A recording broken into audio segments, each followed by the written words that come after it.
do. All right. Good morning. Hi, Morning Cigar. Hi, Mrs. Nice to see y'all today. It is Monday, July 7th. It's my husband's birthday. Send him a happy birthday wish if you're on his socials. Uh, and gosh, it's a beautiful day. I hope it's beautiful where you guys are. It is. It's really beautiful. A little too hot for my liking, but still really nice. How hot? Oh, I don't know. I haven't looked, What but are what are the highs this time of year where you are, ugh, Virginia area? it's like in the 80s and 90s. We had a really hot week where it was in the 90s. It was disgusting and it was really humid and swampy. Yeah, probably similar where It's you not my are, thing. Christine. Yeah, it's been in the 80s and 90s here too, but not so humid. We get drier air, so it's a little bit less. I think when it's humid, it's like twice as hot, even if it's the same temperature. There's something about that humidity, and we're lucky to not have that. So it's good. It's been a Yeah, beautiful weekend. nice. Yeah, it's hot here. We had a cool weekend, but it's hot in Eastern Washington. Not humid, which is really nice too. Like you said, Christine, it's nice to be somewhere Yes. where the heat isn't like a soupy heat. Yes, I'm from South exactly. Texas, and that is a very soupy heat down there. Mhm. Yes. Let's see. Tony Walls, hi. You said, what is today's topic? Well, today I thought we'd do something kind of fun, and Jennifer and Christine decided they were into it. So thank you so much. Jordan Peterson just did a podcast that I was really excited for because I love this kind of stuff. And he did an analysis of the Brothers Grimm Snow White story. And he's sort of contrasting it slightly with the Disney version, but mostly he's just going through and analyzing it for themes. And I listened to it. I love that he did it. There were some of his analyses I thought were pretty cool. Some of them I thought that's an interesting way to take that, and I don't necessarily agree. And so I asked my friends here if they would also listen and give their thoughts, and we haven't talked about it at all yet. So I'm just going to be learning what you guys thought about it.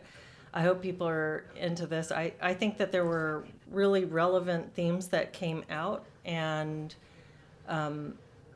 that although it's a fairy tale, the fairy tale is kind of a parable for life that has universal relevance. So at least that's his take on it, and I tend to think that you can probably find those sorts of themes that are universal in most literature, and examine what they mean for you and for the broader culture. So I thought we'd do that. And Deborah's not here. She's got a problem with her Wi-Fi, so she couldn't join. If she can join at some point, she'll just pop in. Uh, Jenny Holland is away. She's on a trip, and we knew we would be missing her for a couple of weeks. And Aaron Kinsfater has had to step away at least temporarily. We'll see if he pops back up, but we'll be welcoming him as a guest feature when and if he can show up. So we love his engagement. So, Solid Ground, I'll do Deborah's intro. I don't know the whole intro. She does it so well. But Solid Ground is a peer support Just wing it. community. Yeah, yeah. It's a peer support community for people who have been impacted by authoritarian ideologies, be they medical mandates or social justice, DEI kind of stuff. We have a lovely community. We have 4 to 5 groups per week. Christine facilitates a group. I facilitate a group. Aaron Kinsfater has been. He's stepping away, so we're gonna be getting a replacement for his group. And Deborah Knox does. Jennifer Friend was our one of our originals, and maybe one day we'll rope her back in. But right now she's taking a hiatus. And we have really great open dialogues with their 90-minute long groups, several throughout the week. If you join, you can drop into any that work for your time, and you can find us on Substack. There's links in the description. There's also a locals. Why am I going blurry? Okay. There's also a locals, and if you like forum posting, okay, weird. Um, so I'm please glad feel I'm free to not join us. hallucinating. No, you're not. All right. So without more preamble, what did you guys think about the Jordan Peterson? What were your thoughts about his Snow White analysis? I thought it Jen, was you want to go really, first? yeah, I'll go. I thought it was really interesting. I also think it's sort of Can you turn up your predictable, George. mic at all, Jen? Or is that it? Is that all we Yeah. got? Let's see. Yeah, is that better? That's a little bit better. I'll lean forward and yell. I thought it was kind of predictable, Jordan Peterson, but I thought it was really interesting how he's saying that just his conceptualization of the jealous mother destroying Snow White being something that's very symbolic of what happens in culture, and that the dwarfs are essentially sort of the average male or the good male, and the patriarchy stepping in to essentially defend um, a female against the toxicity of another female. It's interesting. I would say there's something else though that I think it kind of bothers me that he doesn't touch on this. I know that in the story the threat is the jealous mother, the queen. But I noticed Mm-hmm. that when he discusses this stuff, he always talks about it in terms of women being threats to other women and men stepping in and sort of defending, the innocent woman against some sort of toxic female. But there's also times when good men defend women against bad men for, I'm just saying good, bad for sake of simplicity. And that's kind of a theme that I feel like he doesn't touch on as much. Yeah, I agree. I mean, I actually really liked the comparison of the dwarves to being the average male. And it's interesting because he talks about the expectations that they have of the woman, of the female, of Snow White, that she needs to cook and clean and things need to be taken care of by the time he gets home. And that's something that, every feminist out there is going to scream and holler all about, that that's not our job. But I tend to disagree on that because I'm not so much a feminist as I used to be. That I actually see there being no issue if that's the arrangement that a couple have in their home, and that's the arrangement that the woman wants to take on that role. I don't see that as being less than because she's only taking care of the house. If anything, I think we've been completely dismantling those core values of family and each person having a role, each of the adults having a role. So I actually really appreciated him talking about that as it being sort of a natural event or natural circumstance that women may find themselves in. And it's not, it's now like, well, God, you need to have a career and you need to be taking care of the house and the kids and you need to do it all. And that's kind of the feminist kind of viewpoint, I feel like, which I'm simplifying. I know it's not very deep. I'm surface leveling it, but just for the sake of brevity. And I like that he kind of dismantles that a bit through that story. Yeah, that was interesting. I yeah, there's so much. He starts out by talking about this idea of fertility suppression, and he gives some background Mm-hmm. on research in primates, where higher. I'm so sorry about my weird camera. I see it going blurry, and I don't know. I think it's because I have kind of low light right now where I am. I have to work on that. The higher women who are higher up in the social hierarchy using social and biological tactics to inhibit the mating success of younger or not young. He specifically keeps coming back to older and younger, but to lower status females. And that was an interesting bit of background. But then he goes on to extrapolate that, and I think he kind of falls in love with his theme a little bit and sees the entire thing through a narrow lens. Uh, and you know, it's interesting what I don't know what you guys think about this. Jennifer, you said how that there's sort of this bad, there's this evil in woman, and then there's this good in woman represented in the story, and then there's just goodness represented in men in the story, the way that he tells it.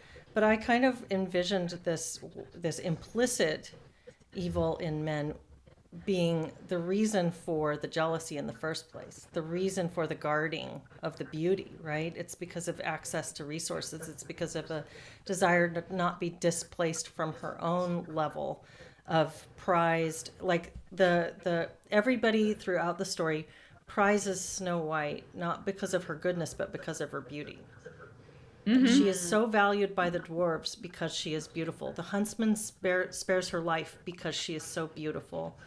And then the prince falls in love with her and begs, and he'll move mountains to take her. She's completely still as if dead. There's nothing about her except her beauty. So her beauty is the most important thing in the world to the men in the story. And so if you want to be, one theme that could be drawn out is why this queen wants to guard her own beauty so carefully is because she still wants to be prized by men. She wants to secure her position Right. there.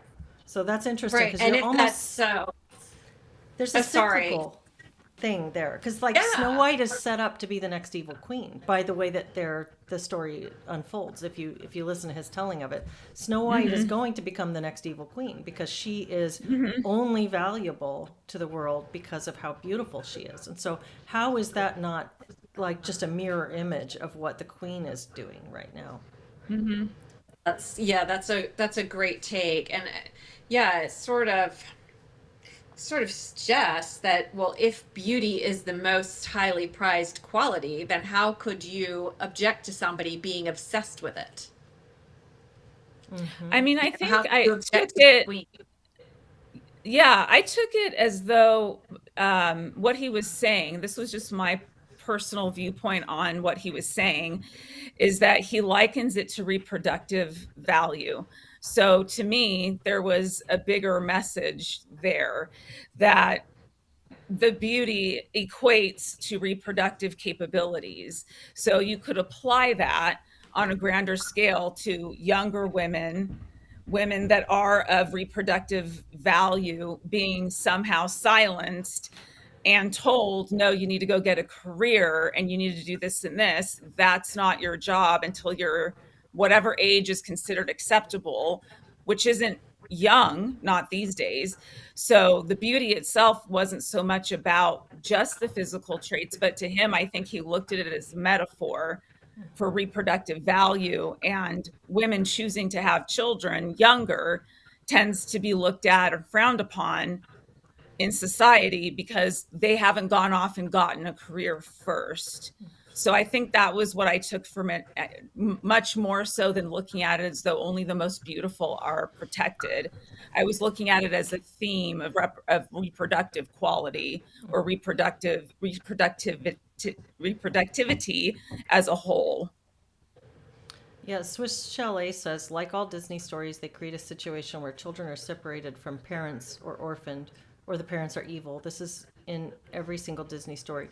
And I don't disagree, but it goes further back than Disney because this was a Grimm's fairy tale, and my kids and I have been reading fairy tales for the past year at bedtime. We've gone through books of fairy tales, and it's interesting how much these old stories they're very repetitive of each other, and I think that Hmm. there is often a theme of losing the parents or striving out on your own. There's this call to adventure, and a lot of times the call to adventure starts with a disruption of safety or of the known world, and for young protagonists, a lot of times that's losing family. So that's interesting. So the Clue Studio says so. The left are evil queens. I agree. That's interesting. Yeah, this interesting point. He makes this point quite a bit in his analysis that the evil queen is Snow White's mother, but I think she's Snow White's stepmother. I mean, do you guys remember that old story? And I don't know what Yeah. version he's reading, but the story goes that the beautiful queen is staring out the window and working on some. She's making a like an embroidery or something, and she pricks her finger and drops of red fall onto the snow outside the window, and so she wants a child who's as white as snow, as black as ivory or ebony, sorry, and as red as blood. and then she has a baby, and she names her Snow White, and then she dies, and then the king remarries, and this is the evil queen. So I think that that's because he makes that point quite a bit, that this is the actual devouring mother, this evil Yes. queen. Do you guys remember Yeah. it the way I remember it? Yeah, I did think that that was the case also, but that's not and he doesn't mention that being a step parent. He talks Yeah. about her as though she's the biological mom. But I think it's interesting because it's in the chat. Somebody had written, I think it was Swiss Chalet, that the destruction of the nuclear family is something that Disney's taken on for years and years, and even proceed. I mean, has even its predecessors have always written stories that do that. So I think there's something to be said for that. And I think there's something to be said about the stepmother idea of her always being evil, because she's evil in Cinderella too. Even if we're talking about just Snow White right now, that's a Disney story. Me being a step parent and having my own connection to what step parenting motherhood is about, I think it kind of reinforces this idea that it's evil and that it takes the dad away and the attention away from the children, rather than adding, a woman into the household that could be a feminine energy, that can also be a good role model, that's able to connect and bond with the kids. It continues to have this darkness around it of being evil. And I think, like I said, from my own perspective as a step parent, I think that that's something that's very difficult to overcome in certain situations. It's been difficult to overcome in my own personal situation. So I think I connected to that personally, that idea personally, um, that there's a lot of destruction around step parents in general. Yeah, Jennifer, you've been a step parent as well. What are your thoughts on that? Mhm. I mean, I was extraordinarily lucky in that my stepkids accepted me immediately and we bonded very, very quickly. I think I found myself in the absolute ideal situation. Um, but given even with that experience, I would still say it's a nearly impossible role to find yourself in. And it's Yes. sort of thankless in many ways, and you're joining an already established dynamic which might really clash with your own ideas and values about how to parent, and then you have very little authority and influence over it, and yet you live in it and you're directly impacted by it. And so it's a very difficult role. I don't really understand why step parents or stepmothers, it seems like in particular, are portrayed so negatively.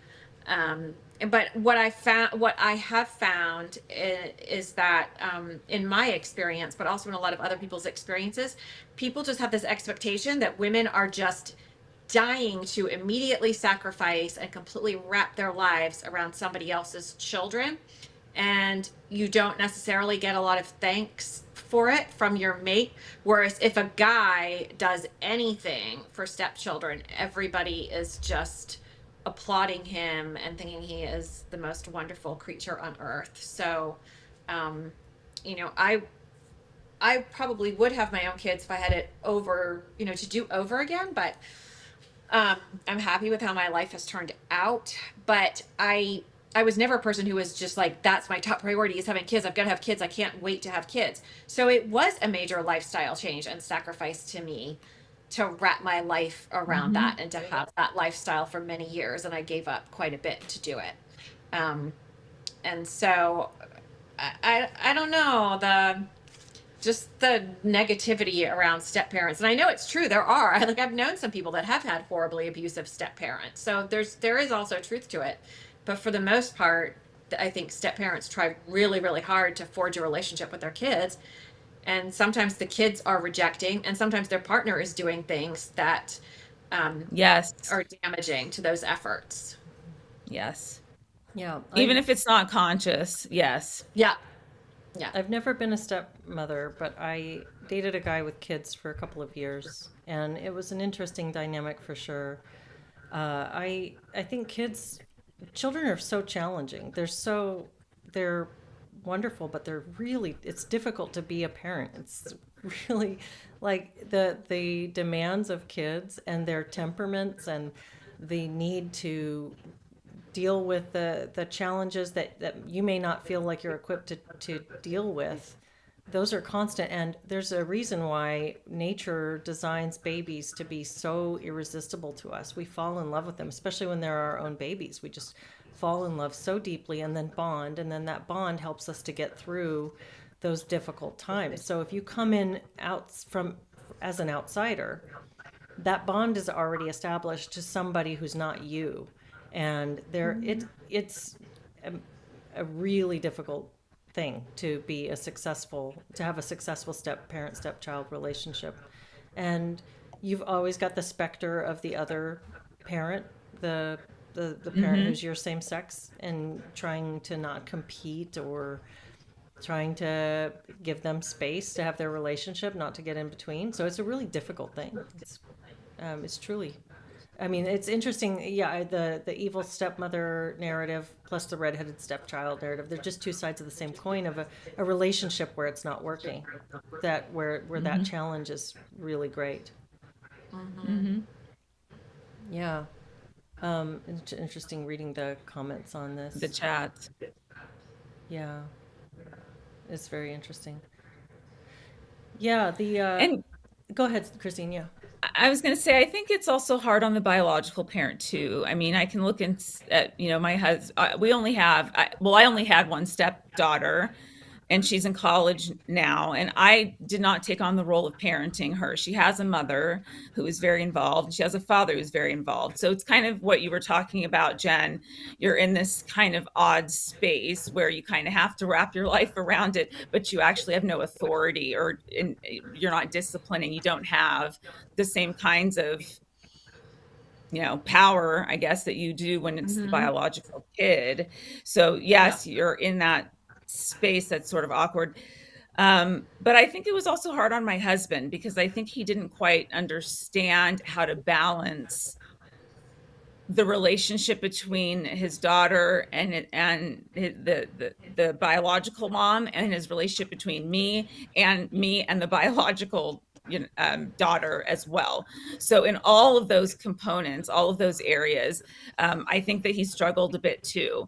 So not everything was perfect, and it's not the way that I would have done it per se, but I also give a lot of grace for the fact that I don't think that it's easy on the biological parent either, Yeah. especially if the kid's constantly going on and talking all sorts of shit all the time, excuse my language, and trying to be a disruptor essentially.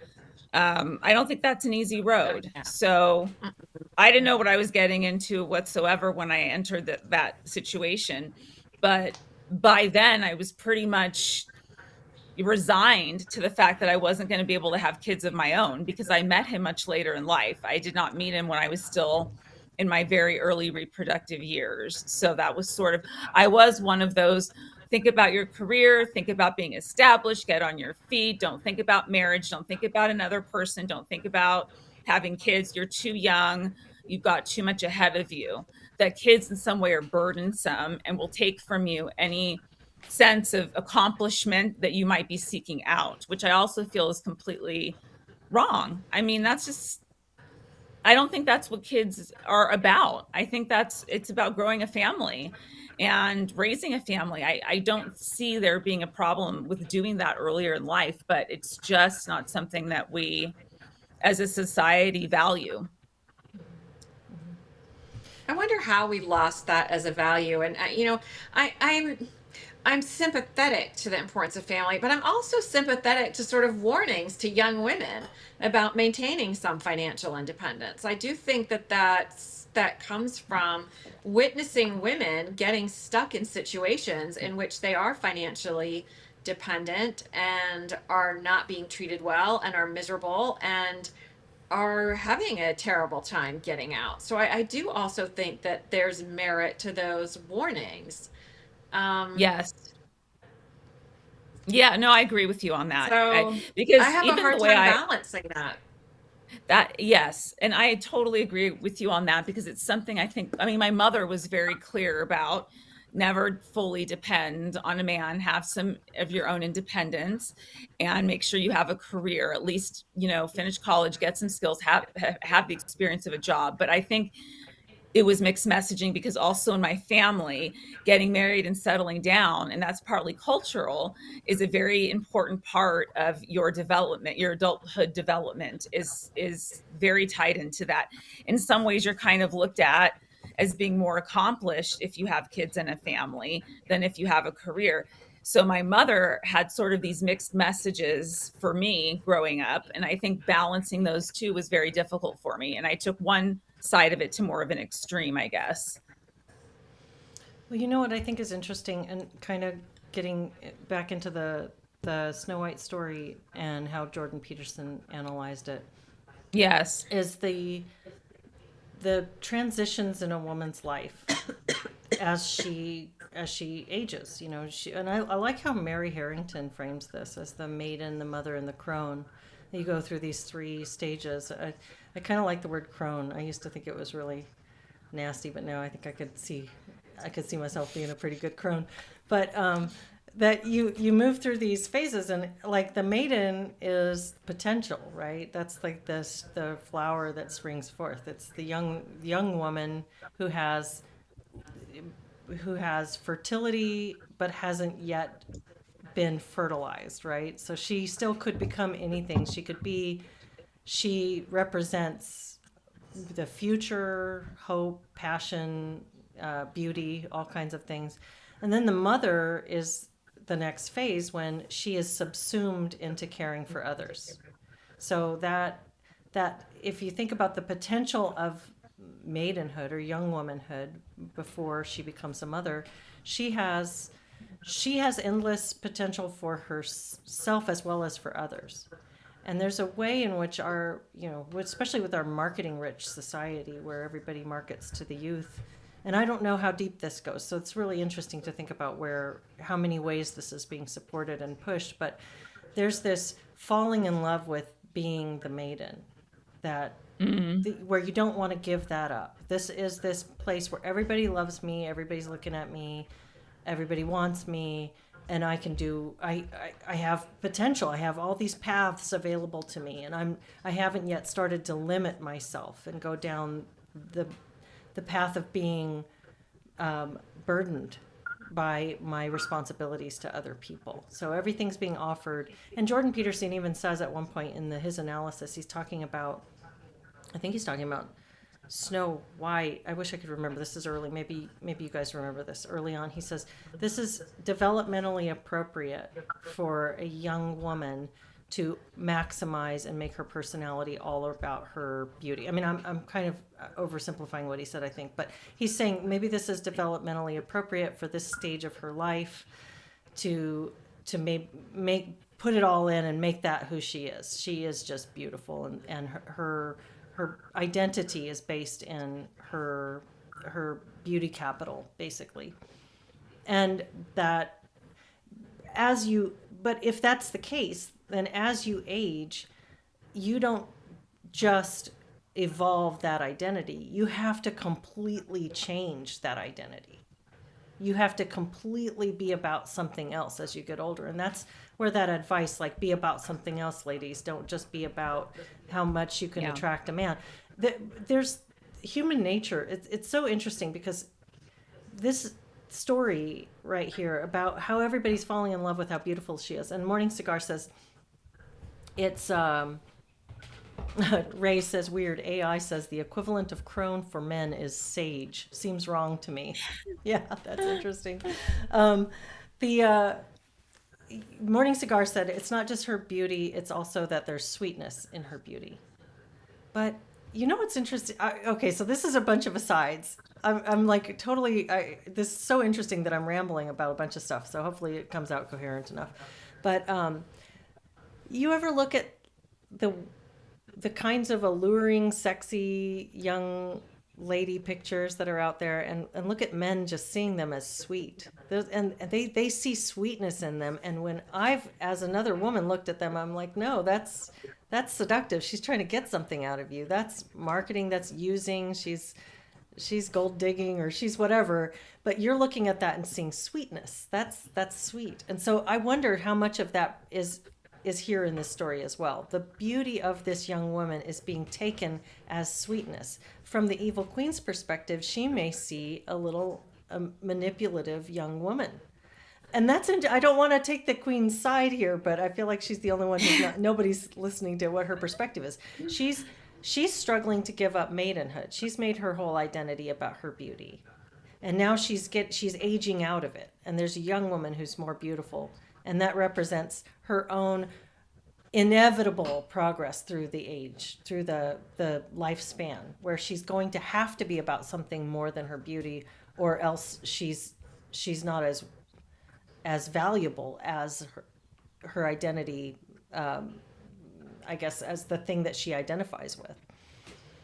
So there's this kind of, she's kind of the Madonna character, the woman who Hmm. chases beauty and chases youth to the point where she becomes a distortion of herself because it's something she can no longer pretend to still have. There's this progression through the lifespan. Hmm. James from Bahia, sweet is niceness, not visual. Yeah, but there's Then the how eye of can the you beholder. then how but so then how can you tell by looking by how can there be sweetness to somebody's beauty if it's not visual? Like what? I don't know. Yeah, especially I think when that she's the two when she's in scenarios. the coffin, She's in the coffin. She's totally there. How can you tell if she's nice or not? She's just, she's got a hell of a personality. yeah.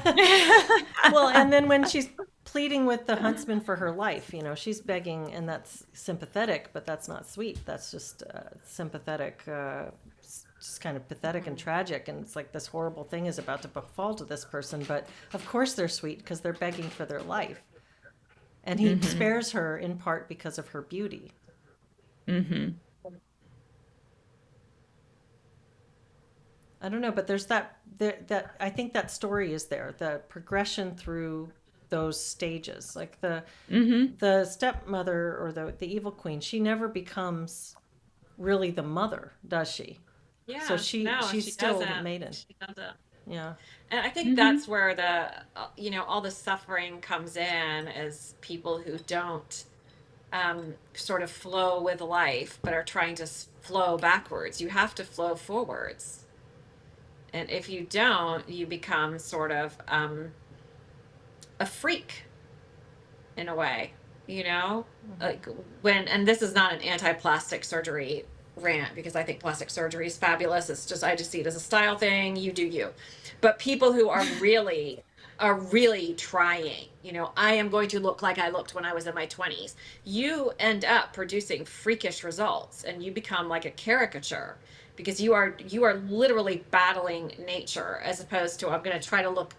It's like that. There's I heard there's this theory of plastic surgery of you have plastic surgery to look better, not to look younger. You're not going to fool anybody to think you Yeah. look younger, but if you take care of a little Yeah. sagging, you do a little nip tuck, okay, you'll look maybe better depending on what your aesthetic preference is. So that's different than I'm going to behave and act and pretend and long to be a person in my 20s. It's against nature. You're flowing backwards, and which is freakish because nature gets the final say. It's kind of like people who want to freeze themselves so that they never die Hmm. and they'll be brought back to life. I think it sort of produces something freakish and creepy. I mean, I think that's when, just people that are women that are wrapped around their whole identities wrapped around being beautiful and being able to attract men, I think are the ones that fall into that category the most, that their whole identity is about being beautiful and attracting men. Their whole identity is formed around that. And those are immutable characteristics too. You're born with certain characteristics that might be more attractive than others. And that's another kind of form of identity politics in some weird way, I think. It's still identifying your immutable characteristics as being the only part of who you are and what your the character of the person gets totally overlooked, right? I mean,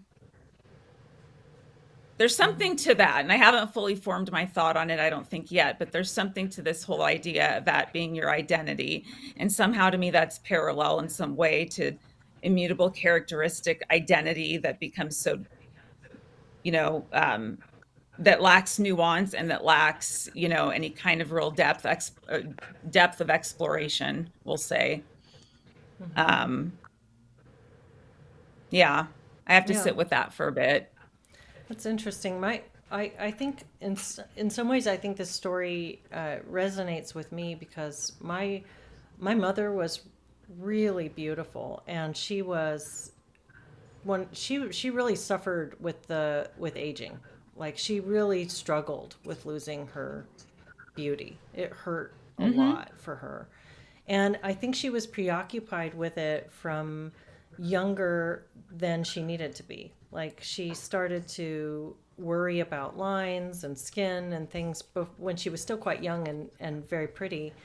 And it bothered her tremendously. And I was never as pretty as my mom. Like, just she just didn't pass all of that on to me. I didn't get all of her good genes, but she was. I can remember, and it wasn't like evil queen, because my mom was. We had a good relationship when I was during this time. This would have been like my early teen years, I suppose. I mean, we had a rocky relationship, but in this regard, I suppose it was not bad. She didn't evil queen me, but she would say things. I can remember sitting by her bed, having conversations with her, and she would say things about how she had this like sigh, like, "Oh, you're so pretty." Like this beautiful, like she was seeing me as young and pretty, and in that recognition, mourning the loss of her own Hmm. age as she aged in her own beauty. And I don't know if she ever recognized this aspect of it, that I was never going to be as pretty as she was. It was just a kind of a biological fact of I don't it's kind of like the beautiful evil queen. Your beauty is most rare, but Snow White has a beauty that's 1,000 times more than yours. I can imagine like this. She's not even as beautiful as me, but she's young, and so she's worth so much more. And Right. this kind of twist on that experience. I remember thinking, I hope I don't have daughters when I was a kid, because I'm going to have to go through that. And then I realized when I got older, no, I don't have to go through that. I can just love my kids. I don't have to be obsessed with being beautiful or what I look Hmm. like or whatever. Hmm. But Hmm. I think that maybe there is something when a woman is that pretty and that prized for their looks, and that is the thing that they get from society and from other people, that praise, that there's a gift that's a gift, but it's also a burden when someone is that beautiful, because it becomes the most important thing about you, and that's what the world reflects to you. And so as you start to lose that, you don't know who you are anymore. Hmm. And I mean, for women who are pretty but not that beautiful, not that upper level of beauty, Yes. Yes. maybe we just get to go through life Yes. without that extra burden. I don't know. What Well, are and I you? think Yeah. that, yeah, I mean, I think that also, I wasn't a very attractive child myself. My mother, I think, was always more beautiful too. Actually, I mean, I had family members that said, "Oh, wow, you're attractive, but your mom is so much more beautiful." Like, I've literally heard family, right? Yes, that's some of my own childhood trauma, you could say. But, but that's where I think I decided early in life that I was going to be good at something else. If I wasn't going to be good at being beautiful because it just wasn't part of my genetic makeup, or I wasn't going to inherit that, then what I was going to do is I was going to be smart. And so I tried really hard in school, and I cared about getting good grades, and I saw myself in a more well-rounded, way, that maybe I wasn't the most beautiful girl, I wasn't popular, but I had this going on, and this was valuable to me. And it was made valuable to me because not everybody in my first grade class or second grade class was getting 100% on their papers and a trophy as they do now. You really had to work for that, and that was really acknowledged. And so that was where I got a lot of sense of self, was, well, and developed a lot of my identity early in life. That has changed over the years for sure. but at that age was really through doing really well in school and getting acknowledged for that. That's why I have such an issue. And this is kind of a side note, but that's why I have such an issue. Well, it's one of the reasons I have such an issue where we want to be giving kids, everybody gets a first place trophy and nobody, depending on how hard you work, that's not part of the equation. You just all get a first place trophy because you exist. There's ways to celebrate that don't involve dismissing accomplishments of other people in order to elevate those who maybe don't have the same level of accomplishment. So, I guess not being as pretty, that was a reason for me to try to be something else and to try to do something more. Swiss And I valued Chalet. that my whole life. Yeah. Yeah, Swiss Chalet says, I constantly told my children how beautiful and handsome they were growing up to build them up. Why wouldn't a mother do that? Well, I had a different take on it. I did not compliment my daughters their looks when they were growing up because my mother complimented mine so much. And I would look in the mirror and be like, that doesn't match. I mean, there was this pressure to be something that was more beautiful than I was. Like she like it would be weird. It would be this was the most important thing to her about herself, I think.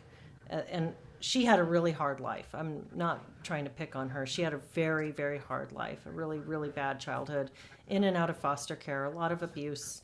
Um, and it was rough. But the one thing that she consistently got praise for was for being beautiful because she truly, truly was a physically very beautiful person.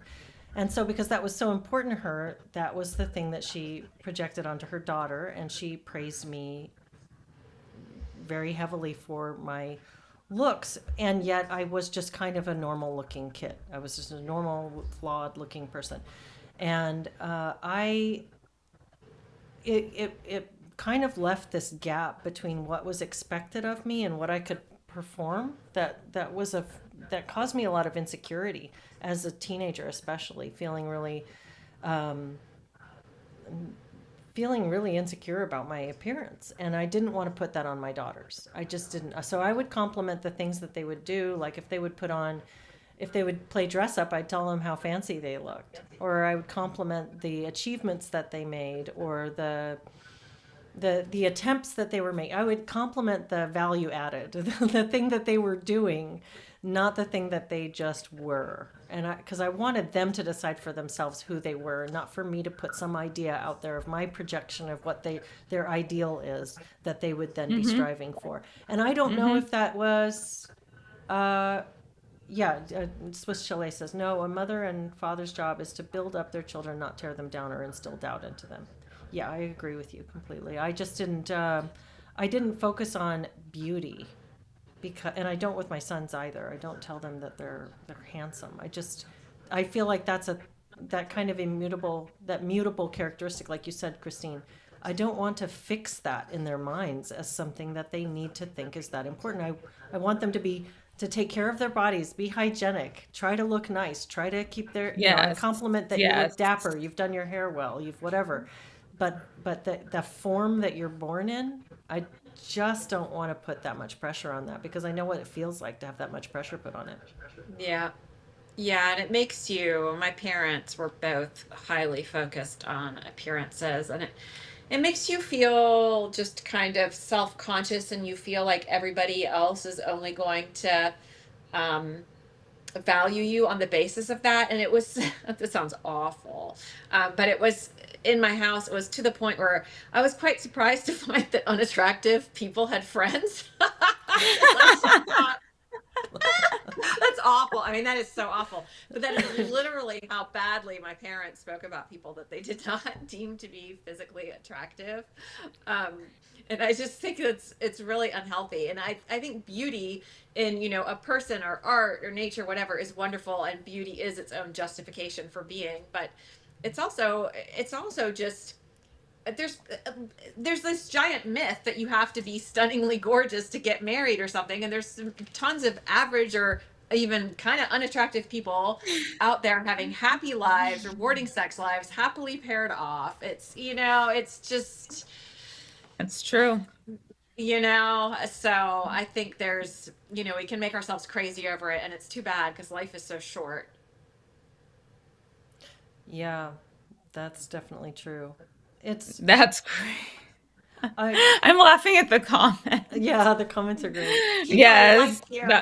that was yes. Wasn't that from Saturday Night Live? That Yours. reference? That Yeah. what Stuart, was his Stuart, name? Stuart Stewart. Smalley. Stuart That was it. Smalley or Oh my something. God, it kills me. That kills What's me the every Gosh darn time. actor? it, people like me. He's that comedian. He's the comedian who became a politician. I can't think of his name. Oh yeah, I know. I can't think that either. Oh, Yeah, this is interesting. The collector, J.C. Daedalus.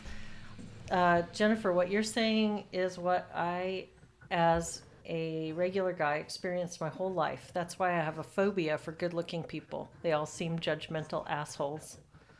mm, Yeah, spot on, spot on. yeah, yeah. It's so interesting.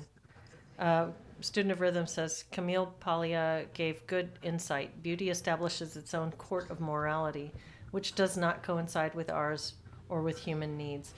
Oh, Al Franken. Thanks, Brandon That's Bergman. it. It was Oh, Al that's Franken. it. Yeah, That's Yes, it. That's yeah. yes. it. How could I forget? Yes. So that's interesting because that there's sort of anti beauty in the modern aesthetic, like the sort of thing that we associate with woke has an anti beauty to it. We've got body positivity, and this was also something that Jordan Peterson, wasn't this what he got into the hot seat for when he got called in front of the Canadian license board, was he had commented not beautiful on a picture of an Oh, overweight woman in a bathing the suit. very overweight woman on the cover of Sports Illustrated. Um, yeah, sort of that body positivity thing. And they put her in what to me looks like a deliberately unflattering bathing suit. Like I wouldn't have worn that bathing suit when I was, 16 and like, 100 pounds. So, but on an overweight person, it was particularly bad. I did think she was quite beautiful though. But yeah, people went freaking crazy because he didn't find this overweight woman beautiful and he had the gall to comment on it. Yeah, What people yeah, like to and do. it is, it is, it's interesting though. I've thought a lot of times that sort of this gender thing that a lot of the kids are doing, the non-binary, the trans, there's a there's something really unesthetically pleasing about it. I mean, and I know this might be super blunt just to put it this way, but I've thought like, what are you're going for? You see these pictures, the ones that are the most I guess the most egregious, they'll show the before and after a girl. Have you seen these? I've seen like several of them. A young woman goes off to college. There's her picture from when she graduated high school, and she's this gorgeous, beautiful 17, 18-year-old, 19-year-old girl. And then she comes back, and now she's had her breast removed, and her hair is really short and dyed a color, and she's got like tattoos and piercings and all kinds of stuff. And it's like, you just you just attacked yourself aesthetically. It's like you just took a hatchet to the thing that was beautiful Yes. about you. And so that's interesting because I wonder if in some ways this is a modern pendulum swing from the overvaluing of beauty that we saw when you think about the 80s and the 90s. I mean, there was the supermodel era. I can remember being a Yes. kid, a girl growing up in that era, and it was brutal. Like brutal. Do you guys remember that? I don't know what that was like Oh, for I you guys. remember that very clearly. I Yeah. remember they had that Barbizon modeling. I don't know if you guys had seen the commercials. There was the I remember. Barbizon become a model and what. And I was like, oh my God, I want to do that. And you had to pay them money in order for them to represent you. I mean, it was all over the place. And it was like, and I was never particularly thin either. So I battled with that also. So, Yeah, I remember being totally, that's why, like I said, I just dove into books, and that was what gave me a sense of, value and character, because I just was never going to, match up to these women. I remember that era very clearly. And if you weren't stick thin, I mean, even the celebrities, you look at movies from the 80s, they're stick thin. I mean, oh yeah, Barb's, yes, Spinster Mountain, yes. But anyway, yes, and you look at movies from the 80s now, the women are very, very thin. I mean, it's impossibly thin. So yeah, that's what I grew up around. I was born in 79, so I grew up in the 80s and the 90s. Um, and that was an impossible, goal to achieve looks wise. I mean, it just would never, that was never going to happen. It was never in the cards. Well, But yeah, then I and think we there's So I this weird found ways to. obsession. But then I think there's just Mhm. this weird obsession with women's bodies that no matter what we do, it's wrong. Because I was that thin back in the day. I mean, I was, 5'7" by the time I was in seventh grade, and I weighed under 100 pounds. And I used to get teased for being thin, and go home and eat until I was sick, trying to gain weight. And just the level of attention that was paid to my body constantly, and the horrible. constant comments on it from other people, like when I was in school, made me miserable. And boys weren't facing that same level of scrutiny from each other or from girls. It was No. it was really it was really kind of awful and anxiety producing, because I'd been a really free spirited kid with a lot of confidence, and when all of that attention started coming to my body, I became so self-conscious. I would wear these huge oversized shirts just because I couldn't bear to have people constantly looking at me and commenting. Even sometimes if they were complimenting me, if that was too much or too aggressively done, I would feel ashamed, like I caused this attention to come to me. I think it's a lot for girls and women, but Yeah. particularly for young girls. By the time you're a woman, you know how to just be like, yeah, yeah, whatevs. But when you're just, like 13 or 14 or something, and it's, I just remember that being really awful. Did you ever go through a period where you just didn't want to be a girl? I'm curious about that. I did. Oh, yeah. I mean, intermittently, but my interest in like things that were pretty would always pull me back from that. But I definitely, oh yeah. And I had been a tomboy when I was young. I'm sure they would have tried to trans me now, because Yeah, that was my I was point. friends with, yeah, I was friends with boys. I was climbing trees. I was never into organized sports, but yeah, I was always like, Yeah. mud and running through the woods, and yeah. Yeah, that's the trans thing. I mean, that's where I feel like a part of, and you mentioned this earlier, Leslie, like a part of this whole trans movement, is it an answer to that overly kind of focus and attention on beauty and on bodies and the way that our bodies look? I mean, maybe there's something to that. I know I Yeah. went through a period where I didn't want to be a girl too, but nobody tried to trans me either. I mean, it wasn't going on Yeah, back It wasn't then. thank a thing God. back Thank then. God. Yeah. I'm so God. grateful. I'm grateful I missed that. I know. It's so Yes. interesting. And they'll say trans people have always existed. And like, well, maybe some people have always Not existed in with some of these droves. issues, Not in Yes. this, but Not in I not would have, not clusters, not in 30%. clusters Exactly. of no. 5 or 10 Yes. in a I would classroom. have No totally way. Yes. been, I would have fallen right into that because I was real, I I would have. wanted to be a boy so bad. I really rejected being a girl, wanting to, around the Mhm. time I was 8 for several years, I was super upset with my hips and with my body turning more feminine, and I had my mom cut all my hair like my brother's hair, so I had this short boy haircut, and I loved that my shadow looked like a boy. I would wear a ball Mhm. cap and I would dress in boy clothes, and I loved that at least in my shadow I looked like a boy, but in the mirror I still looked like a girl to me. Mhm. But I did not want to be a woman or a girl. And I told you guys this a couple of weeks ago. I wouldn't use the word woman to describe myself until I was well into my 30s because Mm. I just didn't want anything to do with that. So I really feel like there's an element, we have such a polarized culture right now. We have so much black and white thinking that you see it with politics, like where, in the 80s, in 90s, the senators would have walked off the floor and shook hands and gone to get a beer together. But now the Republicans and the Democrats are arch enemies, and there's, just this ultra hate.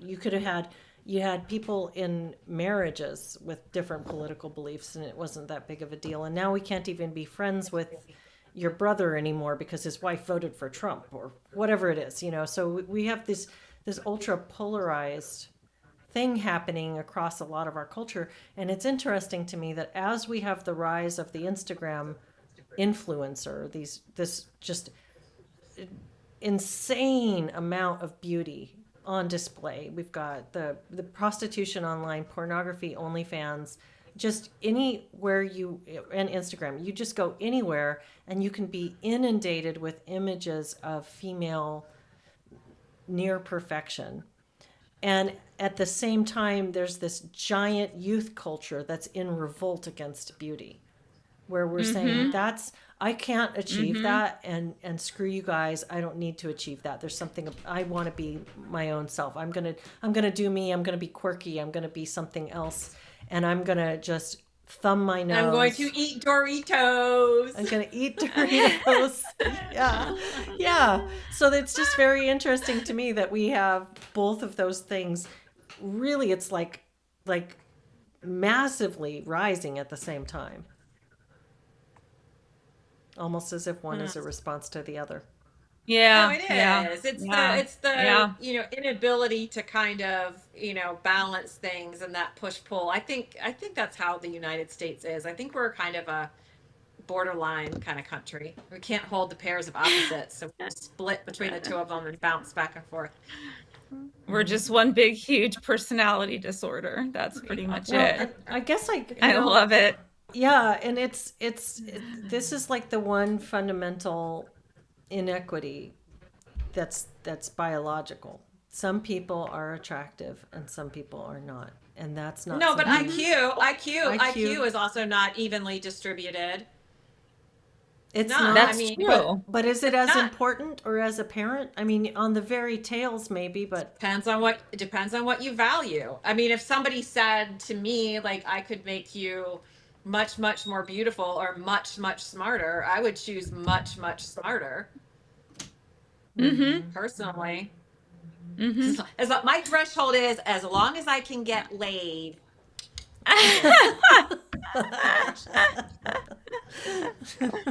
Oh my God, that's awesome. That's awesome.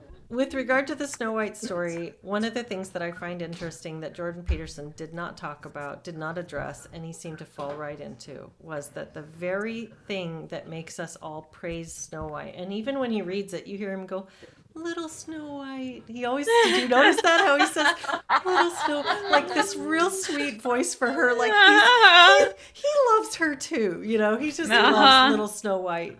But what's good about her? She's beautiful. Like, oh yeah, she's nice, but it's easy to be nice when everybody's always, telling you you're beautiful. I don't know. Maybe I'm making too little of the nice thing, but the nice thing doesn't come out a lot. It's very, very subtle, if at all. So the good thing about her is beautiful, and the bad thing about the queen is that she wants to be beautiful. And so that's interesting, because I just don't. I think that if he wanted to go a level deeper with his analysis, he would talk about how is Snow White not going to just become that thing? How are we not just running a wheel? How is this not just a circle that's happening here? And that's very interesting to me. That is interesting. Spinster Mama says, "Haha, Jennifer, you rogue." Blue Studio is already a genius, so just wants to be beautiful. The comments are great today. They're really I good. know. Super fun. We have fun people watching. Yes. Yes. Yeah. Well, thank you all for joining us in this conversation today. It's been really interesting. I just want to read all the comments. Yeah, Cinderella really leaned into the pure heart and patience. That's true. Mm, Yeah, yeah, mhm. that's true. There's much more there was more commentary on her character and personality traits. Yes, yes, But She was even yes. in more that one, fleshed out as like a whole person, it seems. she was more Hmm. fleshed out. But even in that one, if you remember, the bad characters were ugly women who wanted to be beautiful. The ugly And yeah, the stepsisters. ugly stepsisters, and Which she was some beautiful. of She was the most it's beautiful woman at the ball.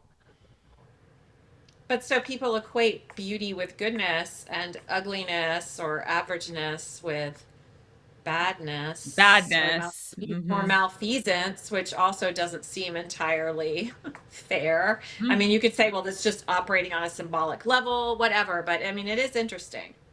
Mm-hmm. Yeah, yeah. Brandon Bergian says, I think the point of these old stories was to emphasize traditional feminine virtue. The beauty was in service of those things, not the central focus. Mm. And yeah, I mean, this is so interesting. It's not something that's got a resolution. It's something that's just worth discussing. And, Yeah. Looking you at know, I different think angles. Yeah. lots of different angles. One we didn't even really talk about is the idea that the woman's forced to go through the three phases of life, if you want to look at it that way. But she may still feel the same way inside and want to be valued the same way. Meanwhile, the man has a longer fertile lifespan and has the option of taking several wives over his lifespan and producing several families, right? At least two sets of families. And so, how I'm often, having no problem. I'm having no problem with my husband collection. So I don't know. right? Well, I'm doing okay. right over here. Well, but what about the phenomenon of the woman who Excuse gets me. divorced about the time she hits menopause, whose husband leaves her for a younger woman around the time she hits menopause? You go through the midlife crisis, he gets a new younger woman, and so you think about these things, and that threat looms over the woman who leans into her womanly virtue too much. If you don't stay beautiful, I mean, that's a thing you hear a lot. He had to leave her because she got fat and she didn't get thin again. She wasn't taking care of herself to be sexy enough for him. So maybe she cooks and she cleans and she takes care of the kids, but she has a duty to stay superficially, right, the maiden. And if she doesn't, Mm. if she allows herself to be about her substance and her work and not about her beauty, then her marriage is threatened because he's got other options. So there's that too. And I know that's for a bigger discussion, but I've had Yeah, that happen. she still has other options herself, man. Not Yes. She not if what still she values is the family that she's created. Not if you have three kids at home and your life and your roof over your head and that's what you value. If you value hooking up and sex, then everybody has, especially women. Women have that option way more. But if you want to keep what you've built and not go into, being a single mother, then you have a pressure on you. I don't know. So that All right. We've that I think we've opened up a discussion for another time for sure. I have my own Yeah. ideas about that stuff. yeah, yeah. Me too. Yeah, J.C. Daedalus, the Radical Center. Isn't the marriage supposed to mean being committed until death? Why is that not the norm anymore? Great, great question. I think that's lovely. I Yeah. think that's Yes. lovely. Spot on. Still looking for that. Yep. Swiss Chalet says it's not that hard to stay beautiful. Get a decent haircut, take care of your body, apply makeup, get a good wardrobe. It's not that hard. I don't know. Well, when your husband's looking at porn constantly, maybe. I don't know. All right, all right. Oh, Well, thank you all so much. Thanks to everybody for your engagement and for your comments. This really makes this a fun hour. And I love Yes, hanging out thank with you you, all. Jennifer and Christine. Thanks so much. yes. So So much nice hanging fun. with you guys. All right, So good. see you guys next week. Okay. Okay. Sounds good. Bye.